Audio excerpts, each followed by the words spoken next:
Metong kareng peka maragulang pong peka pamosong kapyastan keti lagwad Kapampangan, hiyapi ning Sinukwan Festival, o ingaw sa tamong Mother Fall Festivals. Aldo ning Domingo, November 17, official nang merapat ing opening ning Sinukwan Festival 2024 kay Robinson Star Mills.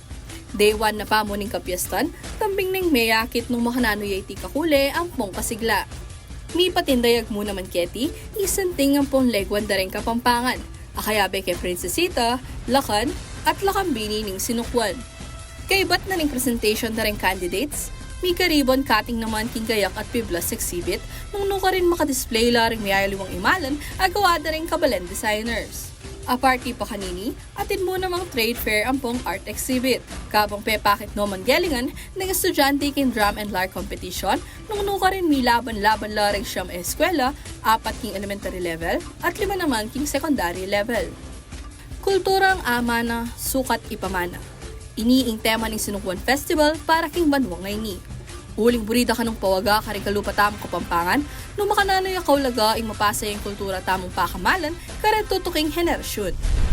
Agwata ng 7 gugusal king kultura at aman, kailangan ibala-balaos tayo bangkanita kapilan man, amate, ing ama ng Kapampangan at ing kultura tamong parati tayong ipamana. Agpang naman king Regional Director ng Department of Tourism Region 3 ay Dr. Richard Dainos, maragul niyang sao ping kultura, karis king pamagpasikan turismo ning metong alugal. So, nakatapuntalan, deng turista nung alalang akit.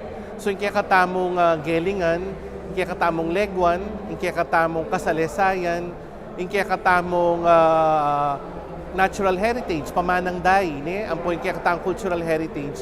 Putang piyabe-yabe mo rin, apending papakita mo, nabibenta mo na malaguying Pilipinas, malaguying Balen, malaguying Kapampangan.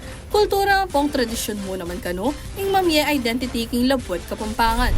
So, dito kaya katamong gawa, whether it's music, it's a dance, it's literature, or visual arts, for that matter, any form of arts, apining mag-define kaya katamo bilang Kapampangan, bilang Pilipino.